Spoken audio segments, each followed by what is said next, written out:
Pancha-tattva, what do we mean? Pancha means five, and tattva means truths, or actually ontological categories. The channel 2 needs to be up a little bit.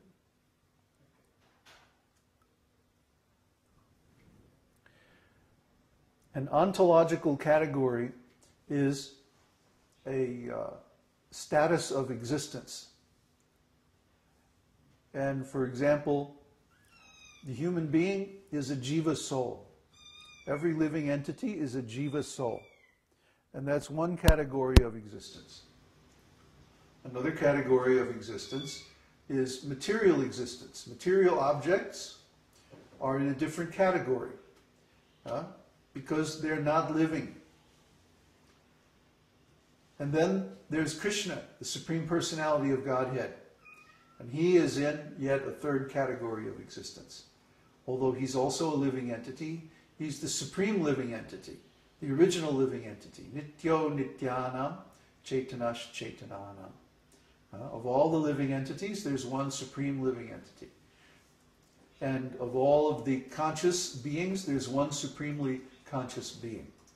And the difference between him and us is that he creates and maintains us, and we are created and maintained by him. So these different ontological positions, they are called tattvas in Sanskrit. A tattva, it can mean a truth, like an absolute truth. But in this particular case, Pancha-tattva means 5 categories or ontological levels of existence. What are they? Well, Lord Śrī Caitanya Mahāprabhu is the Supreme Personality of Godhead himself. And he comes as his own devotee. He comes to this world and he engages in wonderful pastimes of devotion. Why? Because he wants to taste this mellow of what is my devotional service. He wants to taste this mood. He wants to taste his own spiritual bliss. He sees his devotees, and especially Srimati Radharani, in states of ecstatic bliss that far surpass even his bliss as the Supreme Personality of Godhead. And he wants to know, what are my devotees feeling? He wants to taste this for himself. He says, Srimati Radharani, her bliss is 10 million times mine. So I want to know, what is this bliss?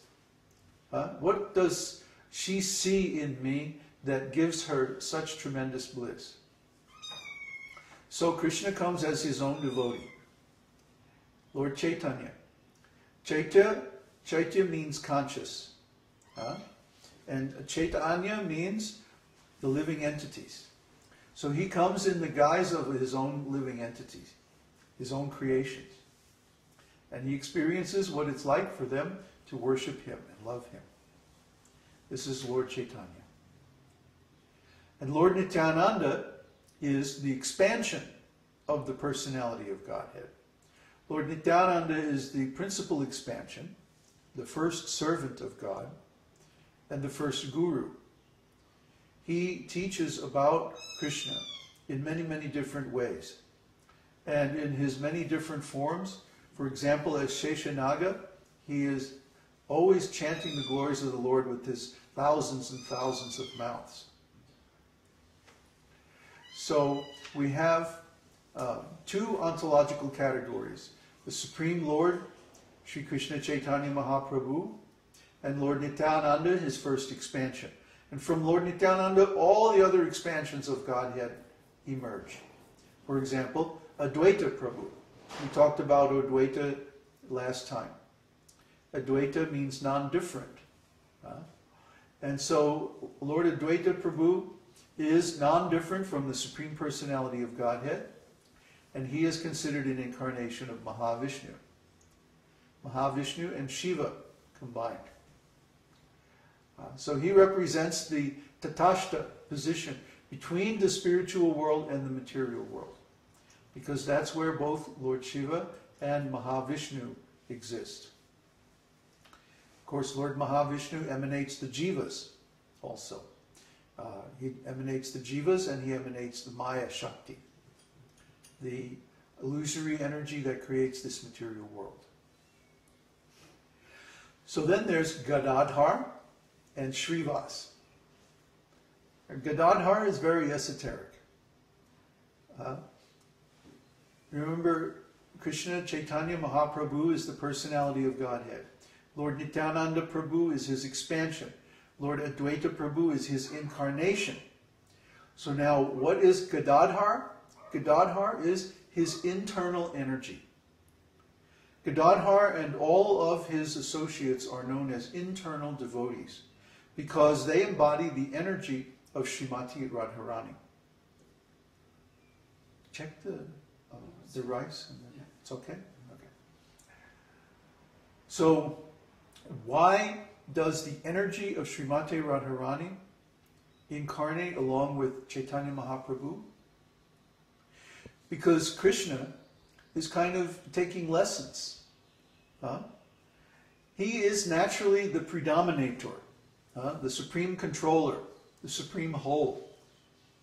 And when he appears as his own devotee, it's a little bit unnatural for him. It's a little bit different for him to be in the position of the predominated. Okay? Srimati Radharani is the supreme predominated energy, the internal energy of the Lord. The Hladini Shakti, or the bliss potency of the Lord. So, when he comes in her mood and her color, golden color, then he needs some coaching. How do I respond in this way, or how do I execute devotional service to myself? Krishna needs some advice. So Gadadhar comes, and Gadadhar perfectly embodies the mellows of ecstatic love. And he teaches those mellows to Lord Chaitanya by example. Gadadhar always considers himself a gopi. He's the servant of the gopis, Manjari. So he's in Manjari Bhav, the mood of a young, prepubescent girl who is serving Srimati Radharani in her intimate pastimes with Krishna. So these pastimes are going on in the spiritual world eternally. And they are the most ecstatic pastimes. They give Krishna the most pleasure.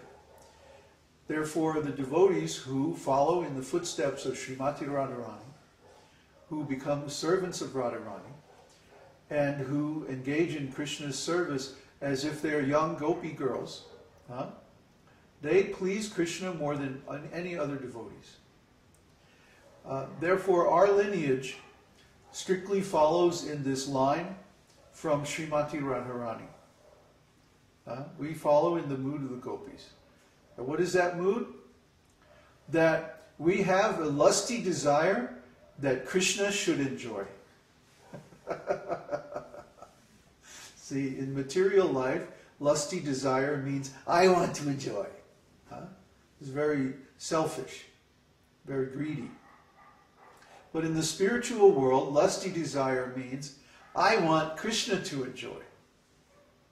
This is almost inconceivable. Because in the material world, we never experience that someone wants us to have a good time. Usually we see everybody is competing to enjoy each other. And especially in relationships between men and women, you see this competition at its height. And that's why unless the relationships between men and women are regulated by religious principles, they almost always break up. They almost always fail. Because this competition it's like two animals fighting. Unless these strong passions and instincts are regulated by spiritual principles, then they almost always lead to a disaster. And that's our experience in the material world. But in the spiritual world, the same instinct is turned around. Instead of saying, well, let me enjoy, the gopis are saying, oh, let Krishna enjoy. Let us make arrangements for Krishna's enjoyment to the highest possible degree. And so what are they doing? They're going out in the forest. First of all, they dress themselves very nicely to attract Krishna. And then they go out in the forest and they create these beautiful pastime places called kunja. Kunja means like a bower of trees. And of course in Vrindavan all the trees are fragrant, blooming, or fruit-bearing trees.